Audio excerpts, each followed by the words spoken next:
अगर तुम्हें लगता है अपनी पॉकेट मनी कैलकुलेट करना डिफिकल्ट है, तो सोचो पूरे कंट्री की इनकम कैलकुलेट करना कितना डिफिकल्ट होगा।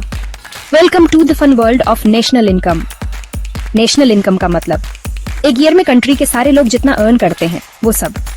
सोचो जैसे पूरी कंट्री का एक बहुत ह्यूज पिगी बैंक है। तो मेरे कॉमर्स के जीनियस कभी सोचा है ये काम कैसे करता है? सोचो अपने टीचर्स की सैलरी के बारे में जो उन्हें मिलती है, डॉक्टर्स को फीस मिलती है, शॉपकीपर्स की सेल्स होती है, ये सब नेशनल इनकम में ऐड होता है। टाटा मोटर्स जैसी बड़ी कंपनीज का प्रॉफिट जब वो गाड़ियां बेचते हैं वो भी इसका पार्ट है। और हमारे हार्डवर्कर फार्मर्स को मत भूलो, जब वो अपनी फसल सेल करते हैं तो वो भी नेशनल इनकम में ऐड होता है। गवर्नमेंट भी टैक्स कलेक्ट करके और रेलवे और पोस्टल सर्विस जैसी सर्विसेज देकर हेल्प करती है।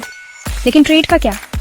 जब हम अमेरिका को सॉफ्टवेयर एक्सपोर्ट करते हैं तो ये हमारी नेशनल इनकम इंक्रीज करता है। लेकिन जब हम कुछ इंपोर्ट करते हैं जैसे क्रूड ऑयल तो ये उसे डिक्रीज करता है। लेट्स इमेजिन आपको पॉकेट मनी मिली और उसमें से कुछ स्नैक्स पर खर्च करते हैं। तो नेशनल इनकम कैलकुलेट कैसे करते हैं? याद रखो VIP method. V for value added, जैसे कोई फैक्ट्री गुड्स बनाती है। आई फॉर इनकम, जैसे वर्कर्स को वेजेस मिलते हैं। और पी फॉर एक्सपेंडिचर, जैसे कंज्यूमर्स गुड्स परचेस करते हैं। तो अगली बार जब तुम नेशनल इनकम के बारे में सुनो तो समझ लेना कि ये सबकी इनकम, बिजनेस का प्रॉफिट और गवर्नमेंट की अर्निंग्स का एक बड़ा मिक्सचर है। इजी पीसी है ना? Thanks for watching. Macro economics के टॉपिक्स को इंटरेस्टिंग ट्रिक्स से समझने के लिए चैनल को सब्सक्राइब कर लो।